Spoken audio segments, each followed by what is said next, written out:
Bago po tayo magumpisa, gusto ko po magpasalamat sa lahat ng masugid na sumusubaybay. Marami pong salamat sa inyong lahat. Lalo na po sa mga solid subscriber. At kung hindi ka pa nakasubscribe, pindutin ang button para sa ating story series. Marami din pong salamat sa mga masipag mag-share. Maligayang pagbisita at pagbabalik po sa ating munting channel. Narito na po ang karugtong ng ating istorya. Ika-170 na kabanata. Si Alex at ang Bugaw. Alam ni Alex na kulang $200 na lang ang mayroon siya.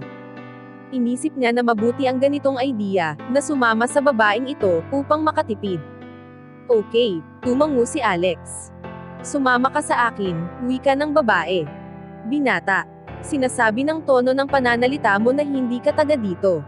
Nagpunta ka ba sa Washington para maghanap ng trabaho, wika nito, habang pinangunahan ang paglakad. Si Alex ay walang nasabi. Bakit ang lahat ay laging iniisip na siya ay isang trabahador? Nagdesisyon siya na sumagot, oo. May mga kamag-anak ka ba o kaibigan dito? Wala. Napakatapang mo, pumunta ka sa Washington na walang kahit anong support. Tumingin siya kay Alex na nasa likod, at tumawa. Pinapangunahan siya nito, patungo sa masama at makipot na eskinita. Malapit na ba tayo? Biglang nakaramdam si Alex ng hindi maganda. Ang paligid ay madilim at mukhang mapanganib. Malapit na tayo. Hindi ito magandang lugar. Pero $25 lang ang singil namin isang gabi. Alam mo ba sa Crown Hotel, sa likod ng railway station, ang singil nila ay $2,000 to $3,000 isang gabi.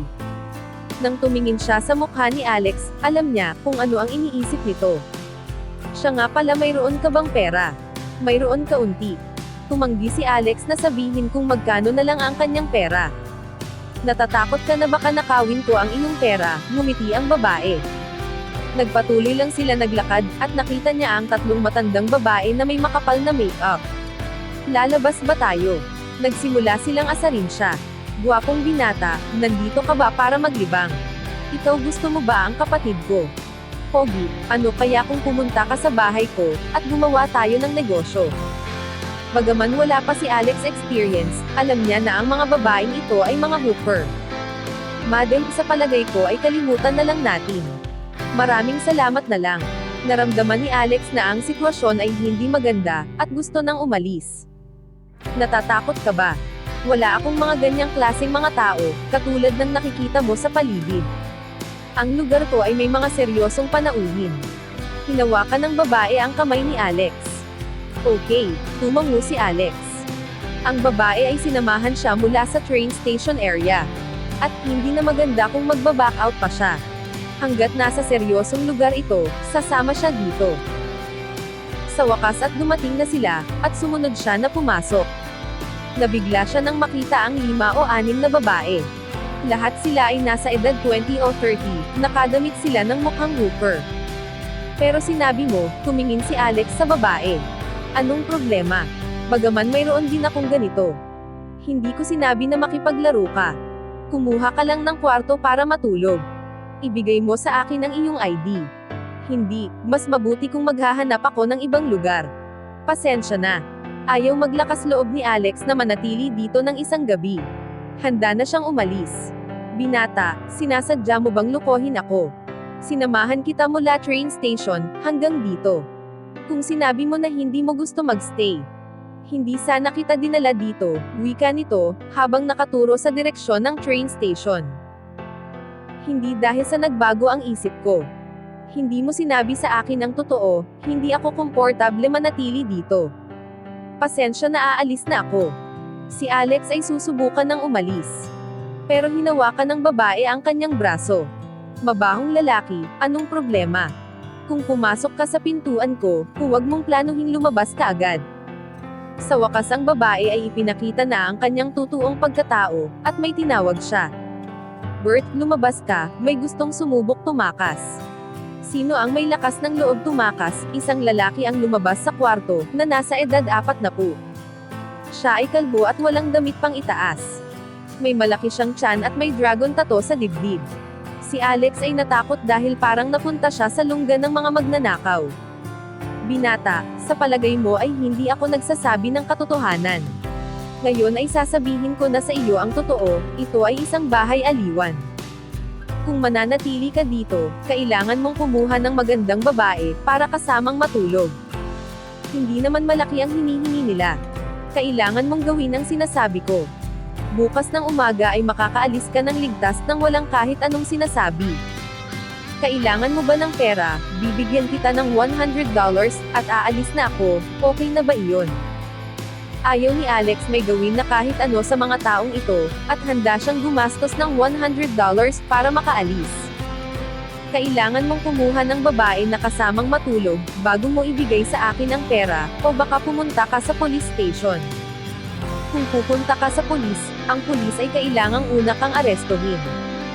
Si Alex ay hindi nakapagsalita. Hindi siya naglakas loob na ibigay ang pera sa babae ngayon. Binata, sinabi mo, na handa kang magbigay ng $100 para sa wala. Kaya makipaglaro ka na lang sa isa sa mga babae dito. Sino sa kanila ang gusto mo? Pangako, aasikasuhin ka nila ng maayos. Ang bugaw, ay kumindat sa mga prostitute sa sofa, at nagsimulang harutin si Alex. Pogi, huwag ka nang mahiya, lumapit ka. Alam ko ang iniisip mo, pangako bigyan mo lang ako ng 1 minuto, gagawin kita na isang halimaw. Ano kaya kung 6 kaming pagsilbihan ka, at gawin kang isang emperor? Ano ang nararamdaman mo, binata? Nakita mo na ang aking mga babae ay gusto ng grupo, kasama ka. Kaya kailangan mong mangako sa akin. Ang bugaw ay ngumiti sa kanya. Ang lahat ng ito ay nangyari na ng maraming beses. Huwag kang matakot. Hindi ako komportable dito, aalis na ako, wika ni Alex. Habang mas tumitingin siya sa mga babae sa sofa, mas lalo siyang nasusuklam.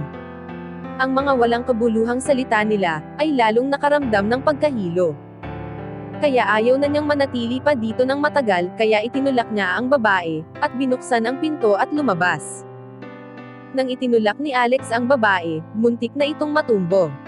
Bert, bilisan mo, hulihin mo ang lalaki. Ang kanyang asawa ay hindi inaasahan na si Alex ay matigas ang ulo. Sumigaw siya at tumakbo palabas sa bahay ng mabilis at hinawakan ang jacket ni Alex. Gusto mo bang magsimula ng away laban sa akin? Mananatili ka ba ngayong gabi, o hindi? Tanong ni Bert. Si Alex ay hindi natatakot dito, winasak na niya ang 2 malakas na criminal gang sa New York. Ang Azure Dragon, at Flag Sex Society. Ang asawa ng babae, ay walang pagkakaiba sa ordinaryong gangster. Pinapayuhan kita na iwan mo na ako ngayon, kung hindi. Kung hindi ano? Isa kang mahirap na trabahador na lalaki. Ano sa palagay mo, ang ginagawa mo?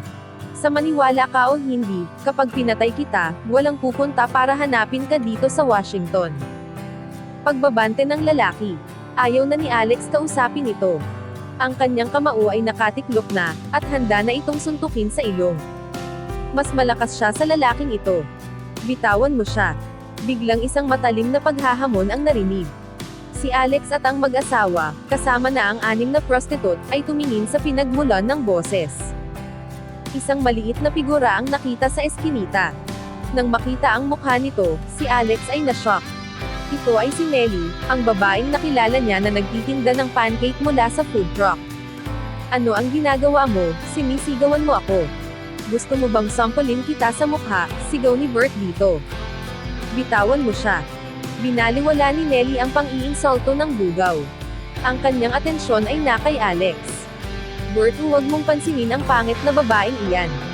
Dalahin mo ang lalaki sa bahay, sabi ng babaeng bugaw. Ikaw na mabahong babae, sigaw ni Nelly dito. Hoy babae, gusto mo na bang mamatay? Sabi ng babaeng bugaw, pati na ang mga babaeng nasa paligid nito, ay sinigawan na rin si Nelly.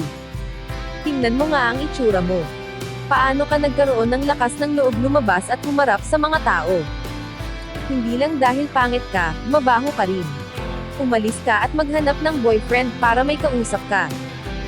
Kung hindi mo pagagandahin ang itsura mo, hindi ka makakapag-shopping nang hindi mo natatakot ang mga nasa paligid mo. Tumingin si Nelly sa kanila nang walang pagkasindap at ngumuso, saka tumingin sa asawa ng babae. Bitawan mo siya, ire-report ko kayo sa pulis. Kung maglalakas loob ka na isumbong ako, papatayin kita. Malakas na sigaw ni Bert. So, ano pa ang hinihintay mo?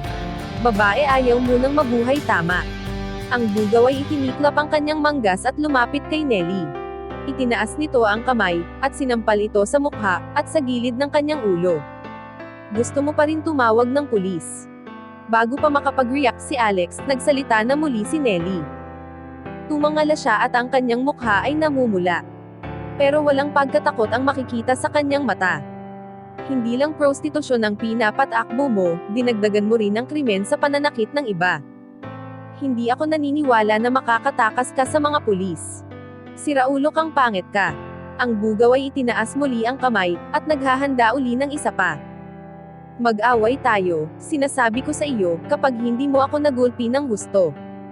Tatawag ako ng pulis, kapag nakaalis ako. Hindi ako susuko. Sa palagay mo ba natatakot ako sa kanila? Ano sa palagay mo? Kung natatakot ako sa mga pulis, magtatrabaho ba ako dito ng matagal? Ang grupo ng mga prostitute ay naipon sa paligid niya. So, hindi kayo natatakot sa pulis. Alam mo ba, ang prostitution ay pinapayagan dito. Gaano ba kalakas ang iyong protection? Tanong ni Nelly. Ito lang ang masasabi ko sa inyo kung hindi niyo siya pakakawalan. Isusumbong ko kayo sa police station. Ang lahat ng tao dito sa eskinita ay dadalahin kasama mo. Si Nelly ay nagdagdag ng mga medyo nakakatakot. Ang lahat ng ito ay nakatingin sa kanya na mukhang nahihiya. Hindi alam ng babaeng bugaw kung paano tatapusin ang sitwasyon. Bert, bitawan muna ang lalaki. Huwag sirain ang negosyo sa buong eskinita. Lahat tayo ay nandito. Umaasa tayo sa railway station, na nagdadala ng maraming tao, wika ni Bert. Determinado si Nelly na iligtas si Alex. Ang mga ibang prostitute na nag-ipon-ipon ay natakot na baka maapektuhan ang kanilang negosyo. At nagsimula na rin sila na sabihin sa mag-asawa, na pakawalin na ang lalaking ito. Si Bert ay napakagat sa labi, at napahinga ng malalim. Tumingin kay Alex at itinulak palayo. Umalis ka na, at huwag ka nang babalik pa muli dito. Bumalik na tayo sa loob, sabi ng bugaw. Hindi pa siya nakakakita ng mga pangit na pangyayari sa paligid nila, at natatakot siya, na ang pangit na babae ay isumbong talaga sila. Bagaman ang lalaki ay walang pagpipilian, kundi isuko si Alex. Itinuro niya si Nelly at sinabi, kapag pumunta ang mga pulis, hahanapin kita, at babaliin ko ang mga binti mo. Ika-171 na kabanata. Bigyan mo ako ng pancake. Nang ang lalaki sa warehouse at ang grupo ay bumalik. Si Alex at Nelly lang ang naiwan sa eskinita. Maraming salamat, wika ni Alex kay Nelly, nagpapasalamat sa mga nagawa nito. Tumingin siya kay Alex at pinatigas ang labi. Itinaas niya ang kamay at naghahanda na sampulin ito sa mukha, pero mabilis na nahawakan ito, at napigilan. Bakit mo ako sasampalin? Tanong ni Alex na nabigla. Sinampal ako ng mabahong babae na iyon ng 2 beses. Kaya sasampalin din kita ng 2 beses sa mukha. Bitawan mo ako. Sinubukan niyang hilain ang kanyang kamay pabalik pero hindi ito binitawan ni Alex. Sinampal ka niya, kaya gusto mo rin ako sampalin. Sobra ka naman, inosenteng wika ni Alex. Sinampal ako dahil sa pagliligtas sa iyo. Ayaw ko na bulihin ako ng dahil sa iyo. Kung hindi kita sasampalin, sino ang gagawa? Bitawan mo ako, puwersahan niyang hinihila ang kanyang kamay. Napansin niya ang kahihiyan nito. Mukhang kung hindi niya ito pagbibigyan, hindi ito magiging masaya. Gusto mo ng away. Binitawan niya ito, at ipinikit ang mga mata. Hindi ito nagpakita ng awa, at sinampal si Alex ng 2 beses. Wala kang awa. Hinawakan nito ang nasaktan na pisngi at tumingin dito. At sinabi, bakit gusto mo akong saktan? Hindi mo pa ba naririnig ang kasabihan, na kapag nagdusya ka, mapapalitan ito ng biyaya? Hindi ko kaya ang magdusa. Ayaw ko na binubuli ako. Sobra-sobra na ang pambubuli sa akin. Kaya sinubukan ko na hindi na ako ibuli ng iba pero hindi ko napigilan. Wala siyang nagawa kundi maging emosyonal, at tumulo ang mga luha sa kanyang mga pisngi. Yumuko siya. Okay ka lang ba? Hindi inaasahan ni Alex na ang kanyang mga simpleng salita ay makakapagpaiyak dito. Ano ang nangyayari sa akin? Ayaw kong umiyak. Tumatawa ako kapag inaalipusta ako ng mga masasamang tao. Tumingala siya, at tumawa ng 2 beses pero ang kanyang mga mata ay maraming luha na namumuo. Na dahilan upang magmukha siyang malungkot. Ano ang ibig sabihin ng ganyang tingin? Tingnan mo pa uli ako ng ganyan, dudukutin ko ang mga mata mo palabas, habang nakatingin kay Alex. Bigla siyang tumawa. Nitong hapon, hindi ako na-offend nang sinabi mo na ang $100 ay maliit na halaga sa iyo. Paano ang isang mayaman na tao katulad mo, ay pupunta at titira sa ganitong klase ng lugar? May problema ako, sabi nito habang nakatawa. Gusto niya itong ipaliwanag pero wala ring saysay. Isigaw mo, wika nito na nakangiti. Paano ka napunta sa lugar na ito? Curious na tanong ni Alex. Nagpunta ako sa train station upang maghanap ng taong magtatrabaho sa akin. Hindi ko inaasahan na makikita ka dito, isa kang talunan. Dahil tinulungan mo ako kanina sa matanda, kaya tinulungan kita pabalik. Pero hindi ko inaasahan na sasampalin ako sa mukha. Alam ko na hindi dapat ako nagpunta dito. Paliwanag nito. Marami uling salamat. Isa ka ba talagang tindera ng pancake? Tanong ni Alex na nagtataka. Hindi ka naniniwala na nagtitinda ako ng pancake? Wika nito habang kinagat ang labi. Nang makita niya ito nang ngumiti ng may paghingi ng tawad, dagdag pa niya. Bumili ako ng food truck sa sarili ko. Na ginagamit ko na kadalasan sa pagbebenta ng soft drink, ice cream, burger, hot dogs, at pancake. Hindi ko ito magawa lahat. Nagpunta ako sa istasyon upang maghanap ng mga tao na naghahanap ng trabaho. Tumango si Alex. Pero kakaunti lang ang mga taong willing magtrabaho ng ganoon. Sa palagay ko ay bagay ka sa ganoong trabaho. Pwede kang sumama sa akin. Tumingin siya dito, natulungan kita mabuti. Ano ang mali sa ganoong idea na magtrabaho ka sa akin? Gusto mo bang magtrabaho sa akin? Tumingin si Alex dito sandali. Mahirap para sa kanya ang magbenta ng pancake sa isip niya. Hindi niya kayang tanggihan na tulungan ito. Gusto ko muna marinig ang mga kondisyon sa pagtatrabaho. Babayaran kita ng $300 kada katapusan ng buwan, at pwede kang kumain ng pancake, masayang wika nito. Talaga. Ang sahod na $300 ay okay, sabi niya. Hindi ito mahirap na trabaho. Nabubuhay ako sa aking food truck. Plus nakakain pa ako ng pancake at burger. Babantayan mo ang food truck para sa akin. Sa huli ay pumayag si Alex na tulungan si Nelly, na magtinda ng pagkain. Kayong wala siyang pinagkukunan ng pera, kailangan niya maghanap ng trabaho.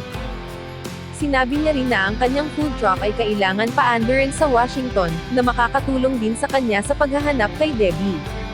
Nang gabing iyon, isinama niya si Alex pabalik sa kanyang lugar. Hindi siya nanatili sa food truck, nagrenta ito ng kwarto, na nagkakahalaga ng $120. Nang sumunod na araw, pinaandar ni Alex ang food truck kasama si Nelly, upang magtinda ng pagkain sa iba't ibang parte ng syudad. Ang truck ay pinapatakbo ng maliit na shop. Si Nelly ang responsable sa pagluluto, pagbili ng gatas, itlog, at iba pang mga kailangan. Si Alex ay ang nagbebenta ng pagkain at inumin, mula sa estante ng food truck.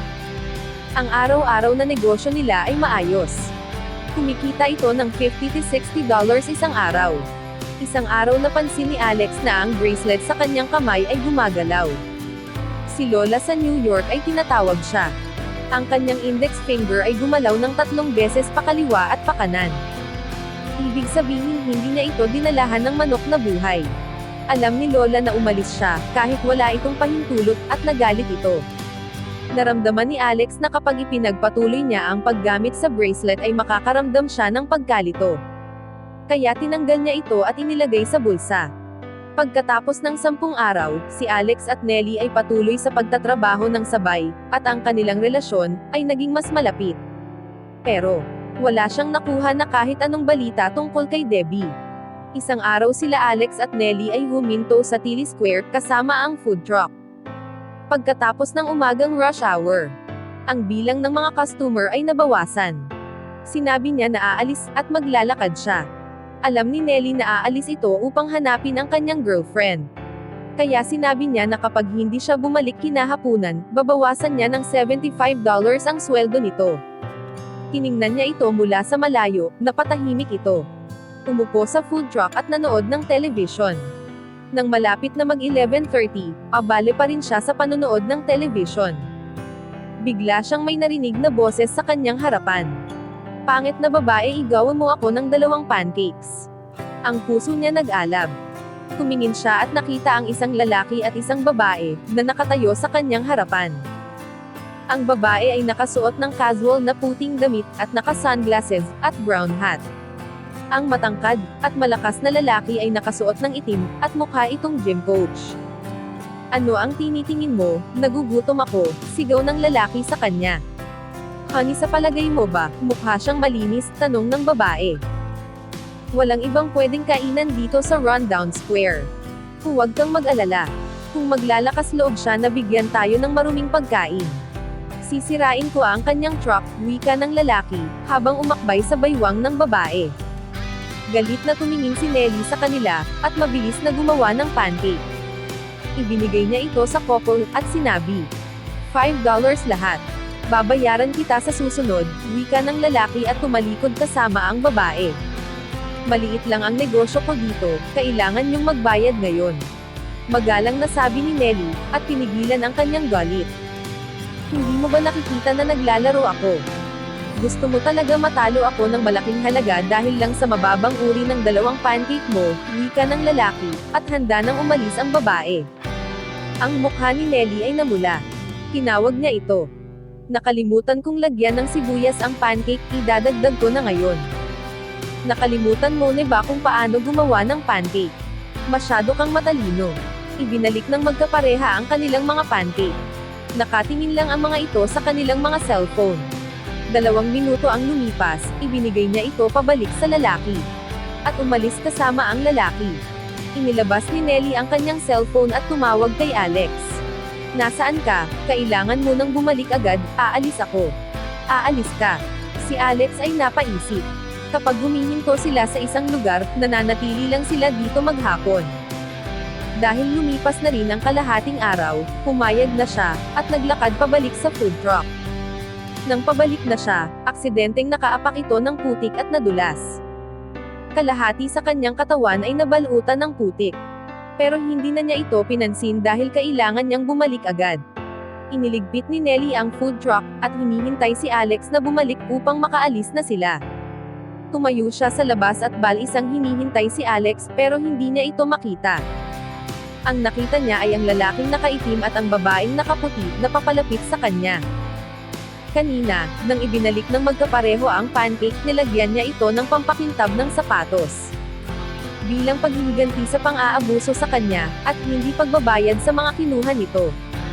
Inisip niya na makakaalis na sila, bago pa nila malaman, pero bumalik ang mga ito kaagad.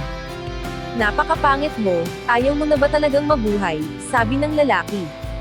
Nakarating na sila kay Nelly. Ang mga labi nila ay may pampakintab ng sapatos. "Ano ang gusto niyong gawin? Huwag kayong gagalaw, kundi tatawag ako ng tao." Si Nelly ay nakatingin sa lalaki, natatakot na baka saktan siya. Nagsasalita ito ng kung ano-ano at ang boses nito ay nakakatakot. "Pangit na babae. May kasama ka ba na tutulong sa iyo? Kailangan mong tawagan ang iyong mga kamag-anak at kaibigan para magulpi kita sa harapan nila.